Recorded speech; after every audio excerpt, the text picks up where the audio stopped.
정말 우리 찬양대 찬양을 들으니까 막 새롭게 막 행진하고 싶죠? 말칭 하고 싶죠? 말칭 밴드 같죠? 우리 하나님의 말칭 밴드가 울려 퍼진 줄 믿습니다. 우리 3월을 마치라고 하는데요, 새로운 삶이 약동하는, 새로운 생명력이 약동하는 이런 계절이기 때문에 마치라고 쓴 것 같아요. 우리 영어를 하는 사람들도 참 멋진 사람들인 것 같아요. 어떻게 이렇게 단어를 잘 골라서 3월을 표현을 했는지 모르겠어요. 옛날에 저는 계룡산 밑에서 살았어요. 어렸을 때 그 겨울에도 뭐 한겨울에도 우리는 어린아이들은 그냥 뭐 밖에 나가서 뭐 놀다가 빠지고 뭐 눈 속에도 물 속에도 빠져도 뭐 그래도 나가도 놀잖아요. 근데 봄이 되면 얼마나 신바람 납니까? 그러다 산으로들로 뛰어나가면, 산에 가면 이제 계룡산 밑에도 계곡에 이렇게 흐르는 물들이 아직도 얼음들이 꽝꽝 있어요, 그 계곡에.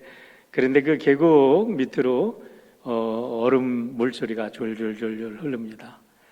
그런데 그 물들이 흘러가지고 이제 들로 산으로 흘러가는 곳에 그 겨우내 감추어졌던 그 씨앗들이 발아하면서 아름다운 새싹들이 오르고 꽃봉우리가 맺히고 거기에 벌나비들이 드러나고 아지랭이들이 올라가고 종달새들이, 항상 보면은 종달새들이 꼭 올라가도 그렇게 우짖어요.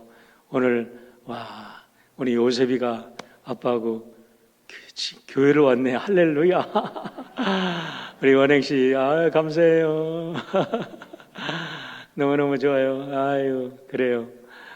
야, 그래서 그런 봄에 약동하는 기운을 우리 봄들에 가면, 봄 들녘에 가면 막 느끼잖아요. 냉이도 나오고 달래도 나오고. 그러면은 또 그 겨우 내내 시골에는 먹을 게 없었잖아요. 근데 하나님께서 주시는 아름다운 그 속에서 넣어주신 바이타민 풍성하게 먹고 우리는 또 새로운 약동하는 삶을 사는 그런 경험들 아주 그리운데요. 오늘 3월을 맞이해서 우리 성도님들에게 제가 무슨 선물을 하나 드릴까 하다가 3월의 시, 우리 19세기에 미국의 여류 시인이 쓴, 에밀리 디킨슨이 쓴 Dear March, Come In 이라는 시를 하나 소개해 드리려고 그래요. 시가 길어서 중간중간 자릅니다. 그런데 이걸 봄을 의인화해 가지고 너무 따뜻하게 이렇게 표현을 했어요. 봄을 부를 때 Dear March 하는 그 자체가 그냥 가슴을 이렇게 울리게 하고 오픈하게 합니다. 3월아, Dear March, 어서 들어와, come in. 널 보니 얼마나 기쁜지, how glad I am. 이렇게 합니다. 전부터 너를 찾았었지. 모자는 여기에 내려놔. 중략입니다. 오 3월아, 나랑 어서 2층으로 올라가자. 너한테 할 말이 아주 많아. 중략. 누가 문을 두드리니? 어머, 4월이잖아. 어서 문 닫아. 나는 쫓기지 않을 거야. 1년 동안 밖에 나가 있던 사람이 내가 널 맞이하느라 바쁠 때 날 부르네. 좀 가만히 있지. 다른 때 부르지. 가만히 있다가 내가 널 맞이하려고 막 익사이딩 했는데 날 부르네. 하지만 내가 오자마자 하찮은 것들은 정말 하찮아 보여. 비난도 칭찬만큼이나 소중하고 칭찬도 비난처럼 대수롭지 않지. 할렐루야. 하나님의 은혜와 생명력이 풍성한 사람은 이 세상에 어떤 비난도 어떤 칭찬도 여러분 거기에 흔들리지 않고 멋진 하나님의 계획에 따라서 말칭하면서 하나님의 영광을 드러내는 사람이 될 줄 믿습니다. 이 약동하는 3월에 우리 사랑하는 성도 여러분도 이런 귀한 축복의 사람들이 되시기를 주의 이름으로 축원합니다. 그런데 우리가 한 가지 알아야 될 것은 자연의 이런 봄은 저절로 찾아오지만 인간 세계, 죄 지은 인간 세계의 인간의 3월, 우리의 삶 속의 3월은 저절로 오는 게 아니라는 거예요. 여러분 지난 2년 전에 3월을 한번 보시길 바랍니다.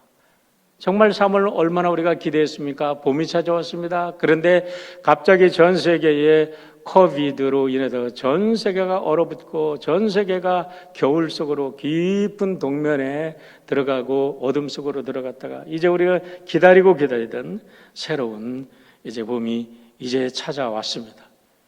이제는 새로운 봄이 오는가 했더니 이게 웬일입니까? 러시아의 우크라이나 공격으로 인해서 이게 또 핵전쟁이 되지 않을까 하는 우리 속에 전 세계가 지금 우리가 우리 속에 거기를 바라보고 있습니다.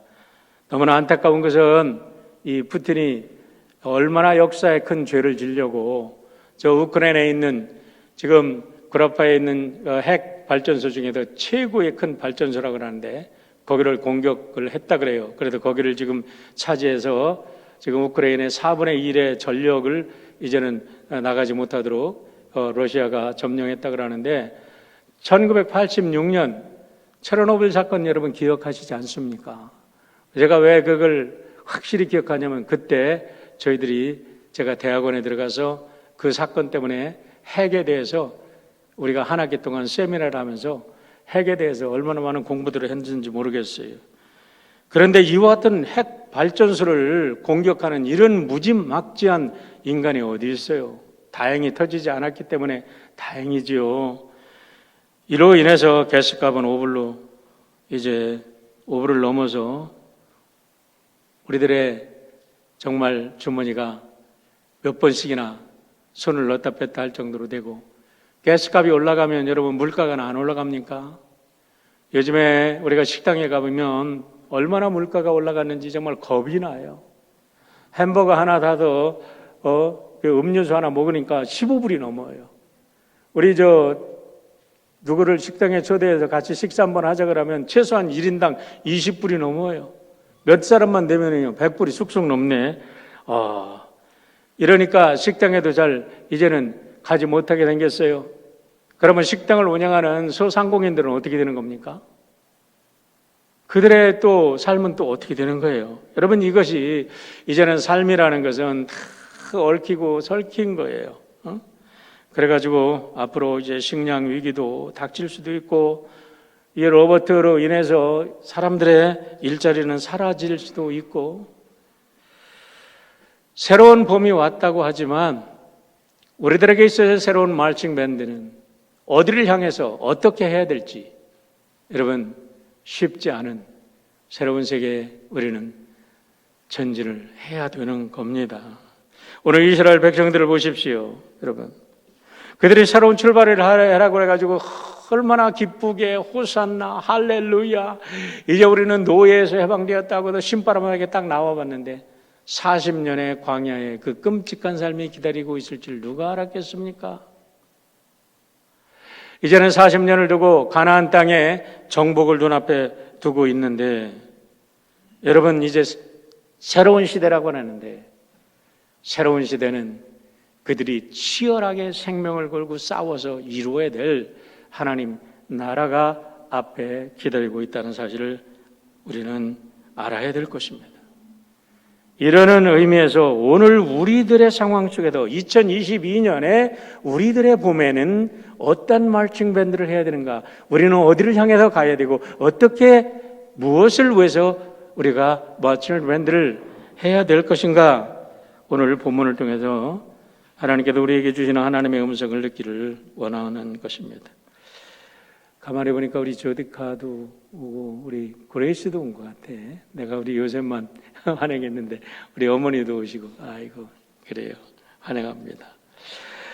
오늘 본문은 세 파트로 구성이 되어 있습니다. 12절로 17절에 보면은 요단 동편에 있는 땅을 이제 르벤과 갓지파, 므낫세 반지파에게 분배하는 이야기입니다.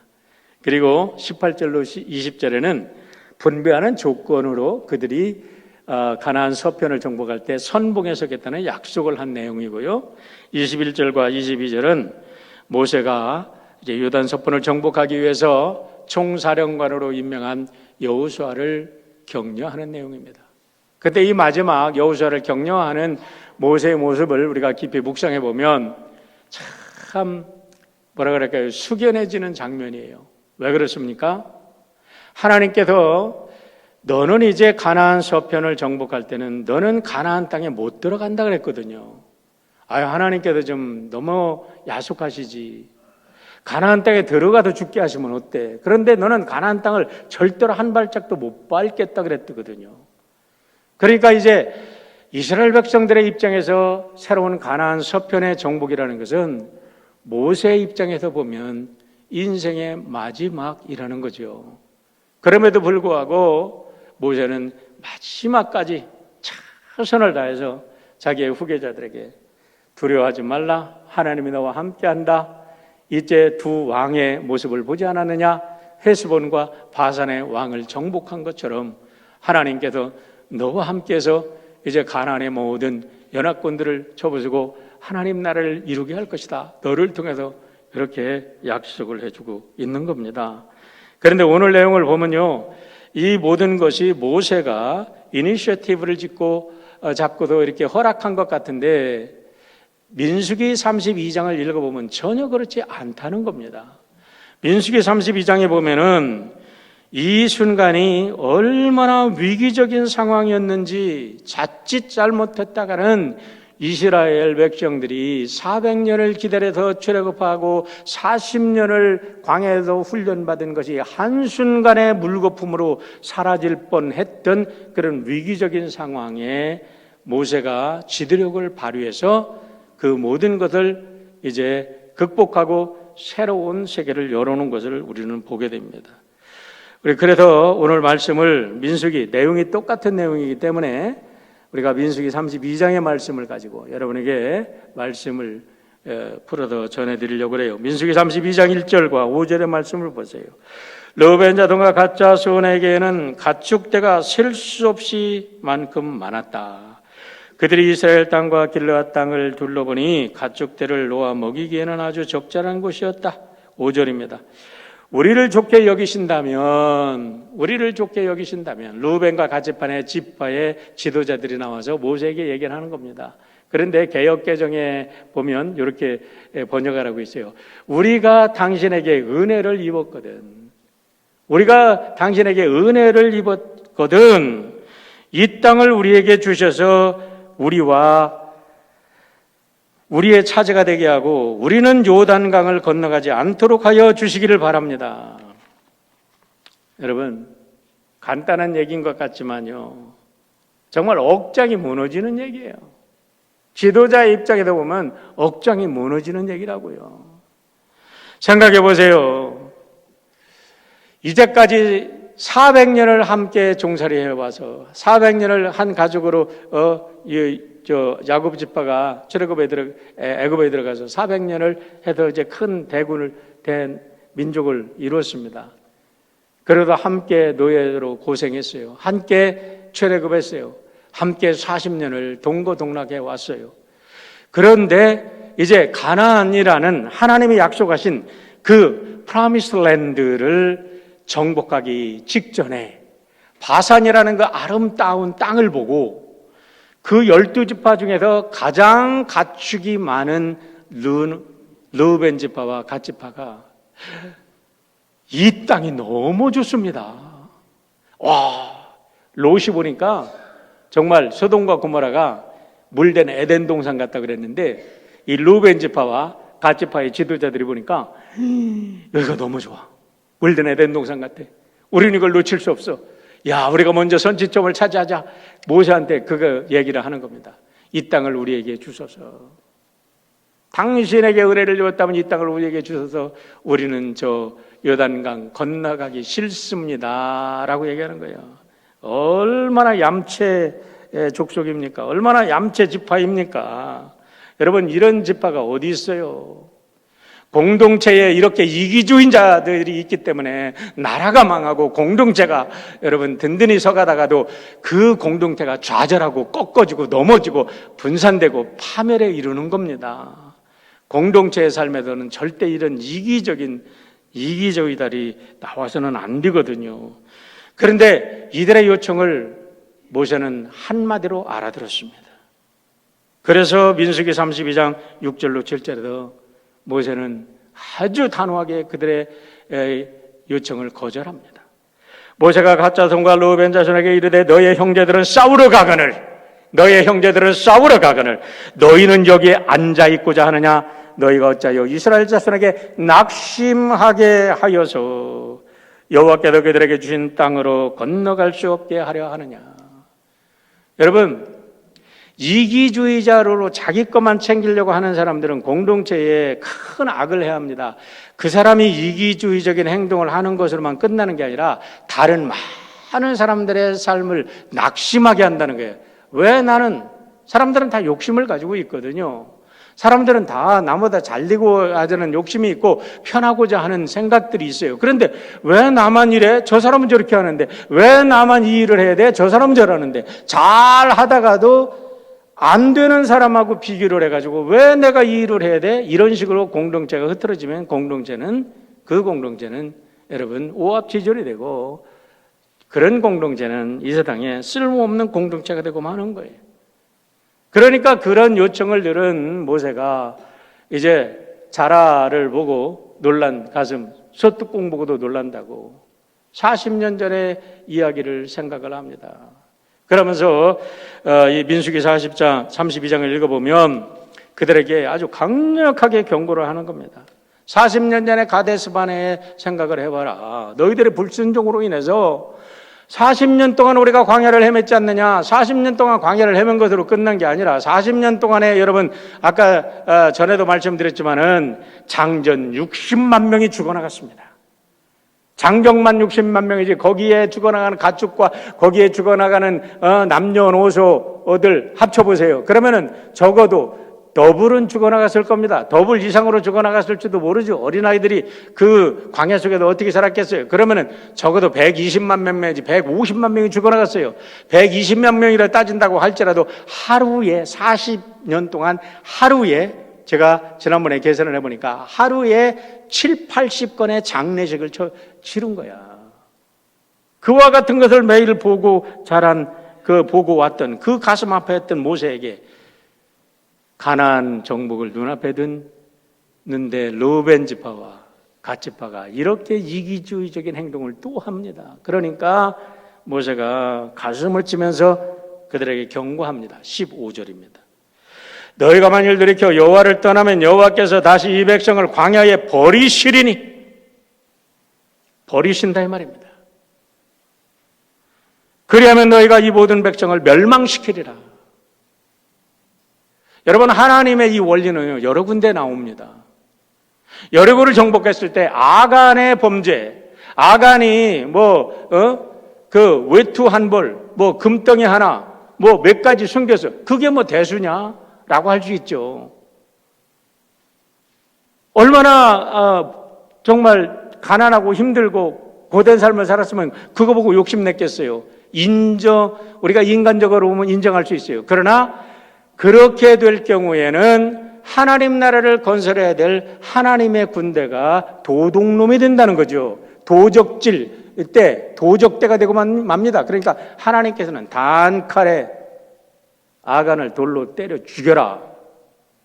여러분, 굉장히 하나님이 무서운 분인 것 같지만 하나님의 정의와 공의는 그렇게도 이루어지는 거예요. 공동체가 형성될 때 그 한 사람의 잘못이 공동체에 얼마나 독이 되는지를 우리가 경고를 받아야 돼요. 신약 성경에도 똑같습니다. 신약 성경에 새로운 공동체가 형성됐습니다. 사도행전 5장 보세요. 바나바와 같은 인물이 있는 반면에 아나니아와 삽비라와 같은 자기 욕심만 채우는 그 인간이 나타나자 하나님은 용서하지 않습니다. 단방에 그들을 갖다가 즉사시켜버리고 맙니다. 왜 그렇습니까, 여러분?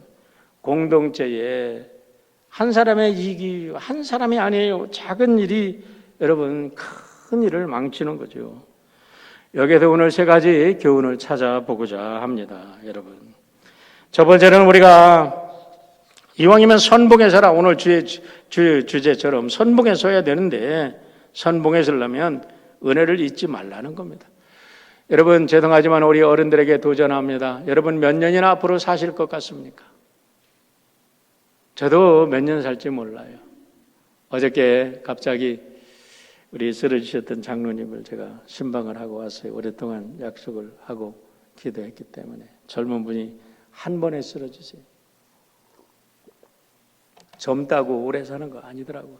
한 번에 여러분 하나님 부르시면 그냥 가는 거예요. 근데 여러분 우리가 하나님을 하는데 하나님의 일을 하는데 우리가 또 이 시민으로 우리가 아메리칸 시리즌으로서 우리가 여기 와서 살아가는데 여러분 우리가 빌붙은 기생충처럼 살았습니까? 아니면 이 땅을 위해서 선봉적인 역할을 하면서 이 땅을 위해서 공헌하며 살았습니까?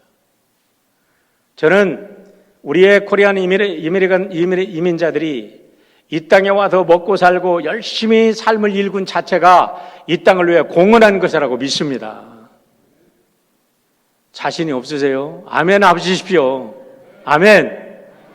제가 올리브 교회를 섬길 때에 올리브의 역사, 100년의 역사를 정리해달라고 역사학자한테 부탁을 하고 영문으로 역사 책을 만들었어요. 그때 제가 부탁한 조건이 있어요.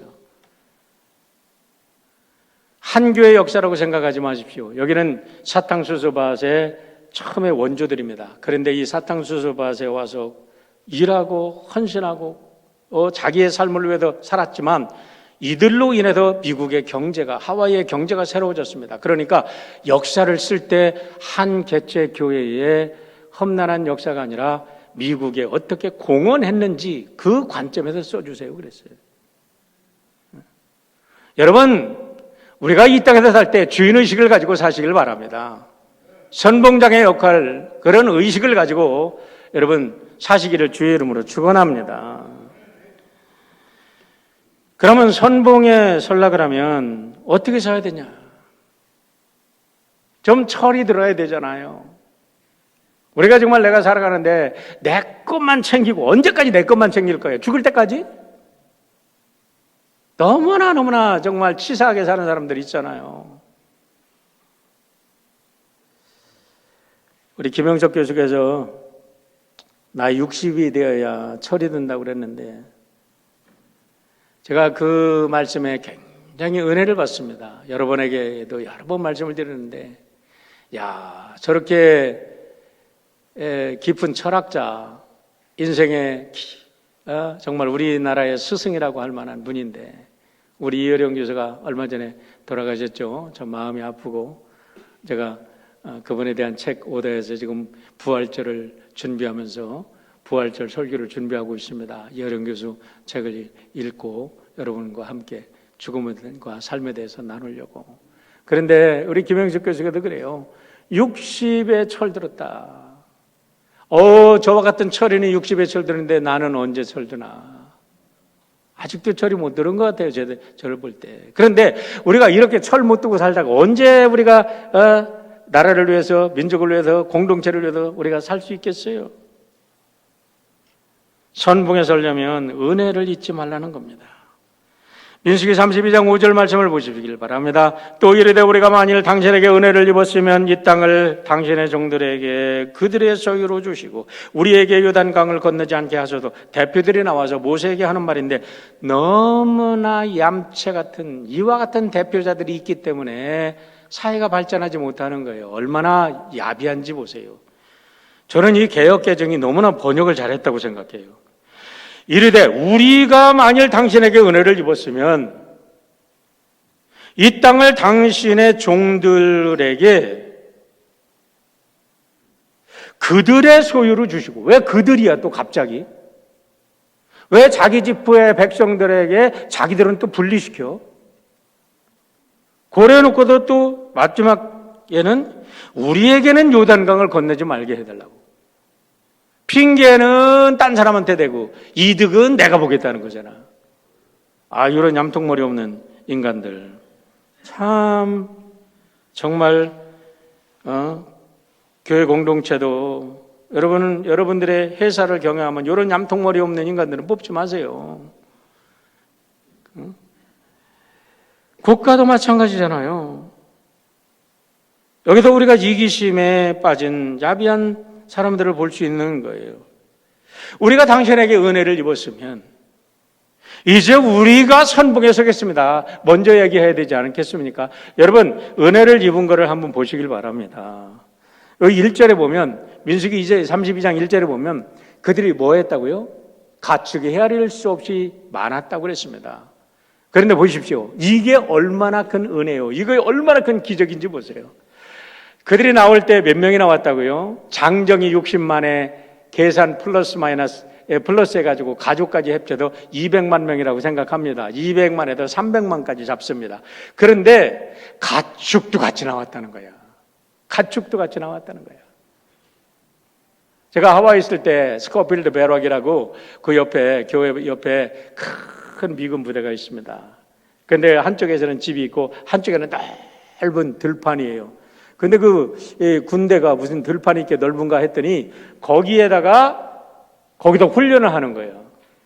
거기다가 야전 싸움 전쟁터를 만들어 놓고 거기다가 이렇게 포대나 뭐를 다 이렇게 해놓고 진지를 구축하고 거기다가 이게 위장으로 덮어놓고 거기서 군인들이 2주, 3주씩 훈련합니다. 그런데 그런 미군들이 훈련하는 것을 가지고서 계산을 했대요. 계산을 해보니까 200만 명의 사람들이 하루 먹는 음식량이 계산했더니 1,500톤. 200만을 먹이면 1,500톤 하루. 물을 계산을 했더니 110만 갤런. 땔감을 계산했더니 4,000톤. 하루 양입니다. 그런데 40년을 먹었거든요. 그런데 그것을 떠나서 하나님께서 가축도 헤아릴 수 없이 만큼 케어했다는 거예요. 여러분, 그들이 40년을 광야에다 살았다는 자체가 은혜고 기적인 줄 믿으시길 바랍니다. 그들만의 은혜입니까?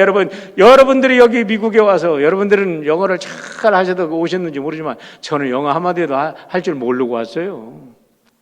와가지고 페니가 뭔지 코어라가 뭔지 계산을 못했어요. 제가 처음에 미국에 떨어질 때 얼마나 무식했는지. LA 공항에 떨어졌는데요. 나를 마중 오겠다고 했던 친구가 나오질 않았어요. 얼마나 불안해. 그래서 그 친구한테 전화를 하려고 가게집에 가서 1불짜리 좀 바꿔달라고 그랬더니 저기 가면 동전 바꾸는 게 있대. 저기로 가래.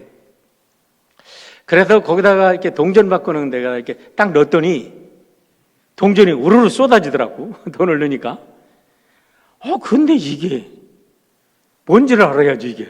페니에다가 10전짜리에다가 쿼러가 막 쏟아졌는데 막 섞어서 쏟아졌어요.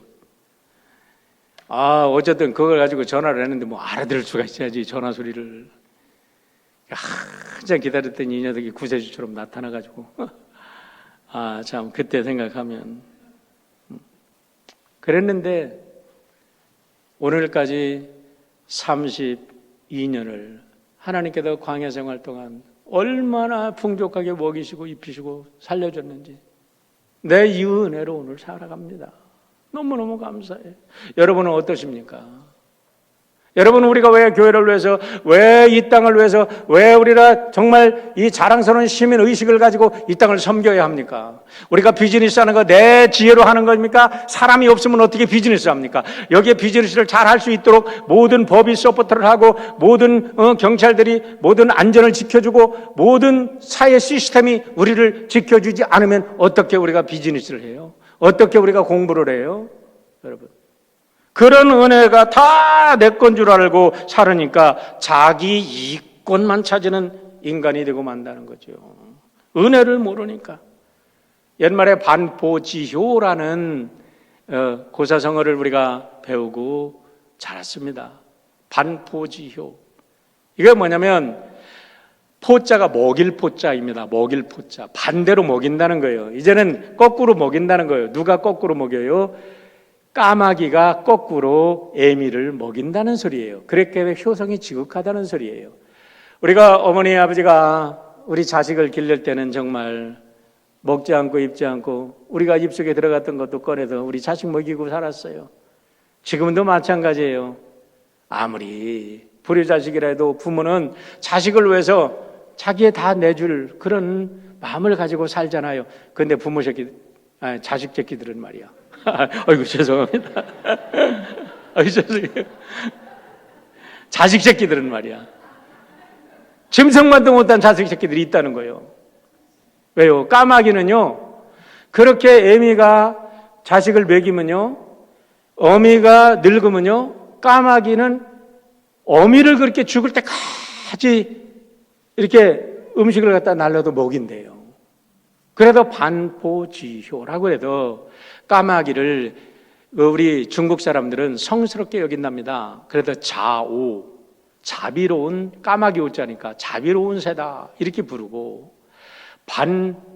반포조라고 해서 이렇게 나중에는 부모에게 효를 하는 새다 이런 이름까지 붙여줬다 그래요. 여러분, 오늘 우리가 하나님의 은혜가 아니면 어떻게 여기까지 왔습니까? 우리 예수님께서 마가복음 7장에서 그 고르반이라고 하고 하나님께 드렸습니다 하면서 자기 부모를 케어하지 않는 자는 배은망덕한 자다, 하나님의 은혜도 모르는 자다 이렇게 책망을 하셨어요.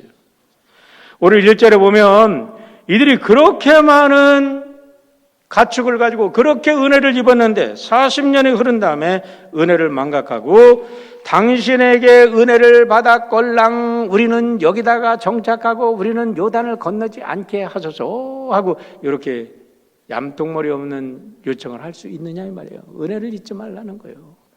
여러분, 하나님께서 위대하게 쓰신 사람들은 결정적인 순간에 하나님의 은혜로 당신의 모든 것을 내어드린 사람들이 인류의 역사에 빛이 된 줄 믿으시길 바랍니다.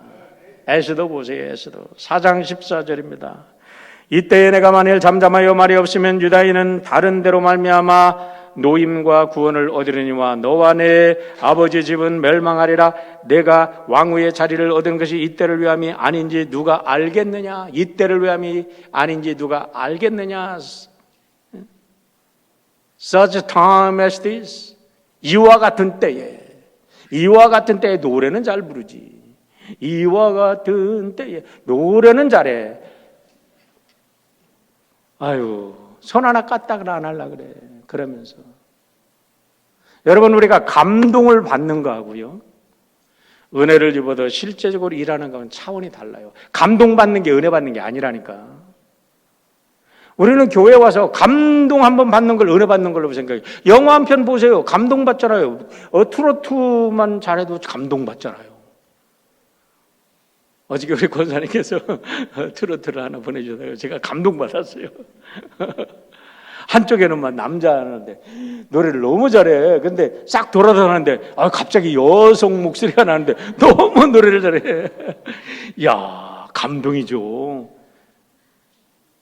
여러분, 그것이 얼마나 우리의 인생을 바꿨습니까? 예, 그래요. 우리를 기쁘게 하는 건 좋아요. 그러나 우리가 얼마나 헌신하게 만들었습니까?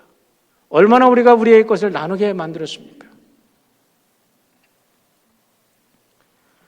선봉에서는 그 귀한 일이지만 은혜를 깨닫지 못한 자는 결코 선봉에 서지 못합니다. 여러분 모두가 선봉에 서기를 주의 이름으로 축원합니다. 여러분, 선봉에 서는 것이 대단한 일인 줄 아세요? 여러분의 가정에서 선봉에 서십시오. 남자들이 아내를 위해서 여러분 물 뜯어 먹고, 여러분들이 청소도 좀 하고, 여러분들이 아내들이 자녀들 위해서 집에 있는 것 같은데 집에서 당신은 뭐 하는 거야 그런데 보니까요, 야, 자녀들 기르는 거 중노동이에요. 중노동. 그래도 옛날에 그러잖아요. 밭에 가서 일할 정정 정말 애 보는 거 안 한다 그러잖아요. 우리 1시간도 못 봐, 우리 남자들은. 그런데 우리 엄마들은 양 24시간 애들을 케어하잖아. 그런데 그 좀 선봉에 서서 좀 일손을 덜어주면 못 써요? 그래요. 회사에 나가서도 누가 이렇게 지저분하게 해놨어 그러고 화만 내지 말고 여러분들이 가서 좀 그릇 좀 닦으면 안 돼? 회사에도 사무실에 가면은 먹다가 버린 컵이 있을 수가 있고, 그런데 여러분이 좀 치면 안 돼요? 교회 오면 좀 여기 쓰레기가 있는데 좀 주우면 안 돼요? 여러분, 선봉에 서는 일이 뭡니까? 우리가 점심 한번 먹고 내가 쓴 버리기 내가 좀 버리면 안 돼요? 요즘에 친교부에서 우리 텀블러 갖고 다니는 운동했는데 내가 먼저 선봉에 서면 안 됩니까? 할 수 있잖아요. 작은 일이잖아요. 그런데 큰 역사를 이루잖아요. 선봉에 설 수 있기를 주의 이름으로 축원합니다. 하나님의 은혜를 가지고. 두 번째는 공동체의 선을 위해 일하라는 것입니다. common good. common good이라는 말은요, 너무나 귀한 말이에요. 공동의 선을 위해서 함께 일할 수 있어야 된다는 겁니다. 여러분, 1982년에 제임스 윌슨과 조지 켈링이라는 사람이 논문을 발표를 했어요. 무슨 논문을 발표했냐면 Fixing Broken Window라는 논문을 발표했습니다. 이거는 범죄학에서 어떻게 세상에 범죄가 퍼져나가는가, 어떻게 범죄를 방지하는가라는 이런 논문을 발표를 했는데 아주 심플합니다. 뭐냐면 깨진 유리창을 그냥 놔두면 그 주변을 통해서 범죄가 확산되어져 나간다는 아주 심플한 이론입니다. 그런데 이 사람들이 실험을 했어요. 좁은 골목길에 이 두 차를, 본네트를 열어놓은 두 차를 놨는데 하나는 유리창을 깨트려 놨대. 그런데 놀랍게도 일주일에 봤더니 이 본네트를 두 가지 다 열어놨는데 유리창이 깨진 차는 엉망진창이 돼서 그 속에 있는 게 다 훔쳐가고 다 찢어지고 다 나갈라갔어요. 그런데 본네트만 열어놓은 차는 그냥 있었더라는 거예요. 그래서 이걸 갖다가 사회학에 응용을 했는데 1980년에 뉴욕 전철은요, 무서워서 타지를 못했대. 너무나 범죄가 심해서. 그런데 그 범죄가 어떻게 나오냐면 다 낙서, 그래피티를 갖다가 이렇게 해놔가지고 뭐 낙서가 있으니까 그리고 막 뭐 너무 지저분하니까 범죄 소굴이 된 거야. 그래서 뉴욕시에서 이 이론을 적용해서 어떻게 했냐면 이 전철을 깨끗하게 청소하는 거예요. 그리고 낙서를 지우는 거. 그랬더니 범죄율이 확 떨어졌더랍니다. 이걸 받아 깨진 유리창의 법칙이라고 이야기를 합니다. 여러분, 이것은 우리의 삶 속에 매일매 순간 적용되는 겁니다. 우리가 함께 회의를 해요. 제가 우리 스태프들 금요일마다 회의를 합니다. 그런데 꼭 브로큰 윈도우 역할을 하는 사람이 꼭 생겨. 그럴 때는 제 마음속에 꼭 참고 있다가 오늘 얘기하는 거예요. 제가 마음이 약해도 좀 개인적으로 얘기를 참 못해요. 무슨 사정이 있다고 오늘 스태프 미팅에 못 갑니다 하면 얘기를 들어보면 그럴듯하고 다 그걸 인정을 안 할 수 없어. 그래요. 막 내 속에서는 그냥 쓴물이 올라오는데 그래요. 잘 처리하세요. 그랬는데 그 다음에는 다른 사람들이 또 얘기해. 다른 사람이 또 얘기해. 여러분, 우리가 무슨 회의를 할 때요, 한 사람이 먼저 떠나. 그러다가 조금 있다 먼저 떠나. 그러면 회의 분위기가 완전히 나빠져. 그 다음에는 다른 사람들이 다음에는 내가 회의 나가나 보자. 절대 안 나간다. 왜 그래요? 브로큰 윈도우의 역할을 하는 사람들이 있으니까. 근데 그걸 몰라. 공동체 생활에도 자기 이기주의, 여러분 여러분 남는 사람이 어디 있어요? 시간이 남아도는 사람이 어디 있어요? 돈이 남아도는 사람이 어디 있어요? 여러분, 우리가 무슨 남아도나서 우리가 공동체 일을 합니까? 다 똑같은 시간이야. 다 귀한 시간이야. 회의를 할 때 보면 꼭 늦는 사람이 있어. 그래가지고 꼭 기다려요. 기계 만들어. 10사람이 1분씩 기다리면 10분이나 기다리는 거 아닙니까? 그런데 자기는 몰라. 그 브로큰 윈도우의 역할을 하는 걸 모른다고. 우리 사랑하는 성도 여러분들은 공동의 선을 위해서 여러분 멋지게 일하는 여러분 되시기를 주의 이름으로 축원합니다. 이 작은 것. 제가 중학교 시절에 방학 그럴 때 친구들 만나면 그래요. 그리고 시골 살 때는 뭐 다 그래요. 야, 담배 펴봐. 이거 한번 펴봐. 학교 갔다 오다가요. 학교에 갔다 오면요, 가을에 보면은 쑥들이 말라 해서 있어요. 그러나 이제 그걸 이제 겨울쯤 돼. 쑥을 비벼가지고 공책 찢어가지고 돌돌 말합니다. 그래가지고 이제 성냥 갖고 온 놈이 이제 이거 한번 펴봐. 그러면 아이고 막 연기 펑펑 나죠. 한번 빨아보면 막 아유 정신이 하나도 없죠. 그런데 그거 한두 모금 하다가 여러분 마약 중독되는 거예요. 야, 이거 한 잔이면 어때? 괜찮아. 이거 한 잔만 먹어봐.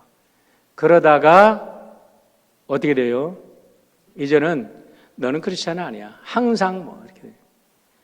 제가 처음에 교사 발령을 받았을 때 우리 선생님들 환영을 한다고 전교 선생님들이 이제 학교 선생님들 다 모였어요, 식당에. 그리고 이제 다 하는데 술을 권하잖아요. 근데 이제 교장 선생님이 술을 권하는 거예요. 갈등이 어떻게 해야 되나, 받아야 되나 말아야 되나. 용기를 냈죠. 교장 선생님, 저는 죄송합니다. 저는 교회 다닙니다. 교장 선생님, 술은 받지만 제가 마시지는 못하겠습니다. 그랬더니 그다음부터 얼마나 변했는지 몰라. 선생님들이 저 사람은 술 아니야. 무슨 행사를 할 때 그냥 사이다. 그때 그렇게 안 했으면 매일 거기에 끌려가서 안 되는 거잖아요. 안 되는 거잖아요. 여러분, 우리의 조그만 하나가 드럭에, 알코올에, 도박에, 왜 도박에 우리가 들어가서 이 신생 만집니까? 이거 한 번만 해보자. 재미로 해보자. 그랬는데 이게 그러다가 인생 망치네. 브로큰 윈도우가 되지 마시길 바랍니다. 공동의 선을 위해서 오늘도 나아갈 때 우리 하나님이 여러분을 도우실 줄 믿습니다. 세 번째로는 선봉에 서려는 자는 궁극적 사명을 잊지 말라는 거예요. 여러분 보세요. 40년간 하나님께서 이들을 훈련시키고 400년간 거기에서 민족을 키우는 거는 결국에서는 뭡니까? 에덴 동산의 에덴의 그 아름다움을 회복시켜서 온 인류를 구원하시기 위한 하나님의 궁극적 목표가 있었어요. 그런데 바산 땅에서 좋다고 거기에 머물자고 하니 하나님의 마음이 얼마나 찢어질 것 같아요. 모세의 마음은 어떻겠습니까, 여러분? 그렇지 않잖아요. 그럴 바에야 차라리 고센 땅에 머물게 하지. 왜 죄 없는, 죄 없다기보다는 왜 헤스본과 가만히 있는 바산의 사람들을 다 죽이고 정복합니까? 그건 아니잖아요. 하나님께서 그들을 정복하면서 그 이스라엘 백성들로 가나안을 정복하게 하는 것은 여러분, 죄악으로 물든 세상에 하나님 나라를 건설을 해야 되는 그거를 위해서 희생하게 하는 거잖아요. 그런데 중간에도 좋은 땅 보자고 거기에 눌러 앉아요. 그런다고 그걸 나에게 달라고 그래요? 말이 안 되는 얘기거든요. 우리 한번 산명을 생각해 보시길 바랍니다. 제가 지난 2월 24일 날 러시아가 우크라이나를 침공하던 날 저녁에 바실 오스트릴이라는 목사님께서 쓴 편지가 컴퓨터를 통해서 전 세계에 알려졌어요. 그날 저녁에 그 편지를 읽고 나서 얼마나 정말 많은 생각이 오갔는지 몰라요. 감동도 되기도 하고 그동안의 교회의 역할이 뭔가, 그동안의 내 목회자로서의 그 역할이 뭔가 많은 것을 깨우쳐주게 하고 막 스트럭을 하고. 그래서 저는 그전에는 우크라이나에 대해서 몰랐어요. 그리고 관심도 별로 두지 않았었어요. 그런데 이 목사님의 편지 한 장이 제 생각을 완전히 바꿔놨습니다. 서문이 이렇게 시작합니다. 이 글의 제목이 To Stay and Serve. Why we didn't flee Ukraine. 왜 우리가 우크라이나에서 도망가지 않는가? To stay and serve. 여기 남아서 우리는 봉사하겠다라는 편지의 제목입니다. 편지가 이렇게 시작이 돼요. 이거를 여러분에게 다 번역을 해드리면 너무너무 이 글도 잘 쓰신 것 같아. 첫 문장을 읽는데 막 감동이 되는 거예요. 최근 사건은 우크라이나의 성도들에게는 에스더의 사건이 실제 상황으로 다가오고 있습니다. 칙령은 내려졌습니다. 하만은 이스라엘 전 민족을 파멸시킬 자격을 얻었습니다. 푸틴을 상징화하는 거잖아요. 사형되는 준비되었고 우크라이나의 사람들은 그저 기다릴 뿐입니다. 그전에 전쟁이 난다 계속 그랬잖아요. 그러니까 목사님이 이 신학교도 강의를 하는 목사님이에요. 2016년부터 우크라이나 그 키예프의 옆에 있는 도시에서 섬기고 있는 목사님이에요. 그런데 전쟁이 포격이 가자마자 이 편지를 띄웠어요. 전 세계에. 그러면서 이 목사님이 얘기하는 게 뭐냐면 자기 가족에는 4 자녀가 있다는 거예요. 큰애가 16살, 막내가 6살. 그래도 전쟁이 나기 전에 가방을 싸니까 애들이 묻더랍니다. 어디를 여행 가려고? 여행 가려고 하는 게 아니라 스테이 하기 위해서 우리는 가방을 싼다는 거예요. 스테이 하기 위해서. 싸우기 위해서 우리는 가방을 싼다. 그러면서 아내와 함께 스테이 하기로 결정을 하고 그 사람들을 서브하기로 결정을 했다는 거예요. 그러면서 목사님이 쓴 것 중에 Church Response라는 이 특별히 이 글에 너무나 교회를 깨우고 목회자를 깨우는 그 감동적인 글이 있습니다. How should the church respond when there is a growing threat of war? 이와 같은 전쟁의 위협이 계속되어 나갈 때 교회는 어떻게 반응해야 합니까? When there is a constant fear in society. 계속해서 이 사회의 위협과 공포와 이런 폭력이 늘어날 때 교회는 어떻게 반응해야 합니까? 묻는 겁니다. I'm convinced that if the church is not relevant at the time of a crisis, then it is not relevant in a time of a peace. 야, 이 문장이요. 얼마나 무서운 문장이에요. 얼마나 가슴을 찌르는 문장인지 몰라요. 피스 타임에는 누구나 다 우리가 할렐루야 우리는 주님의 백성입니다 해놓고도 위기가 닥치고 어려움을 닥칠 때 다 꼬리 감추고 다 구멍에 숨어고 한나도 교회로서의 역할도 못하고 이 지도자로서의 역할도 못하고 다 공문이 뺀다면 교회가 이 시대에 필요한 게 뭐냐 이 말이에요. 교회가 왜 존재해야 될 말이에요.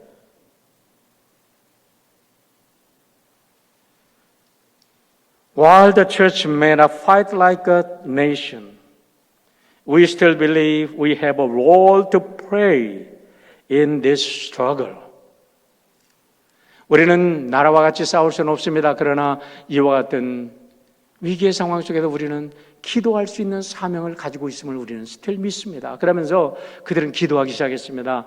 이 공격이 있던 3일 동안 전부터 완전히 3일 동안 그쪽에 불을 못 켜게 했대요, 밤에. 그런데 교회의 모든 사람들은 모여서 기도했답니다. 그러면서 하시는 말씀이 있어요. Remaining and praying 이라는 이 제목으로 이렇게 얘기합니다.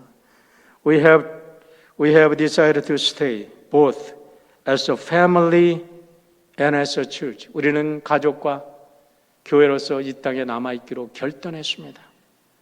When this is over, 전쟁은 언젠지 끝나잖아요. The citizens of Kiev will remember how Christians have responded in their time of need. 키예브의 시민들은 기억할 겁니다. 우리가 필요했을 때 교회가 어떻게 행동했는지를. 사랑하는 성도 여러분, 우리가 이 시대에 선봉에 쓴다는 게 무엇입니까? 우리가 왜 교회로서 존재합니까? 오늘 한번 두 가지 영상 아침에 보여드리지 못했는데 두 가지 영상을 한번 보고 오늘 말씀을 마치겠습니다. 영상 한번 좀 들어주세요. Слава Україні! Героям слава! Слава Україні! Героям слава! Слава нації! Смерть ворогам! Слава нації! Смерть ворогам! Слава нації! Смерть ворогам! Ні слава, ні доля, всіх наші вороженьки, як роса на сонці.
안녕하세요. 저는 사샤입니다.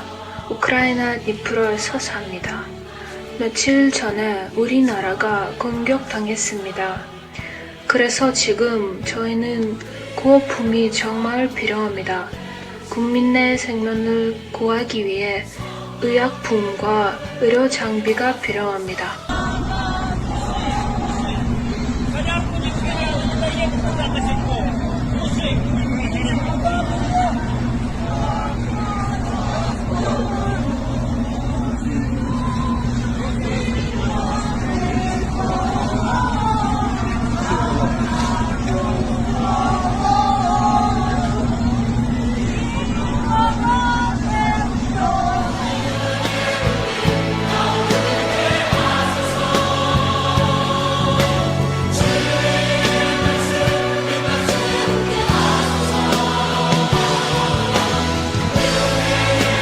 우리 어린아기가 기도하는 모습 하나만 더 보여주시길 바랍니다. 우리가 우리 교회학교 아이들도 이렇게 기도하는 것을 좀 가르쳐줘야 돼요. 여러분 댁에서 이런 모습을 보여주고 함께 기도하시길 바랍니다. Защити всех детей, которые находятся сейчас здесь. Защити всех, чтобы россияне поняли, что мы не плохие. И закончится эта вся война. Чтобы все было хорошо и никто не пострадал. И чтобы танки не стреляли в дома. И чтоб люди выжили. Аминь. 1불도 괜찮아요. 우리 6.25 때 여러분 여기 어떻게 있습니까? 우리 부모님들 그들이 어떻게 먹고 살았어요? 우리 유엔의 도움 때문에 여기까지 왔어요. 우리가 이때를 잊으면 우리가 은혜에 배은망덕한 거죠. 참 그래요. 우리 함께 동참합시다. 선봉에 서시길 바랍니다. 누군가가 선봉에서도 이렇게 금방금방 이런 영상을 만들어줘서 고마워요. 또 이렇게 해서 우리에게 알려주는 이런 분들이 계셔서 참 감사하다라는 생각을 합니다. 더군다나 이 우크라이나이 도스토옙스키와 같은 참 세계의 문호, 정말 세계의 양심을 깨우는 그런 위대한 문인들을 낸 문화 민족이더라고요. 러시아의 모든 정신사를 움직였던 이 옛날 구소련의 한 영토였어요. 그런데 여기가 이렇게 처참하게 무너지니까 이 푸틴 우리 사순절 우리 간절히 기도하시길 바랍니다. 기도하겠습니다. 아버지 하나님, 세상이 너무나 무섭게 변화하고 있습니다. 교회가 잠잘 때가 아니라 이제 일어날 때인 줄 믿습니다. 코비드가 사라졌다고, 이제 우리가 살맛 난다고, 우리의 또 정욕을 채우는 삶이 아니라 이제는 일어나 하나님 나라를 이루는 우리 모두가 되도록 인도하여 주시옵소서. 감사드리며 예수님의 이름으로 기도합니다.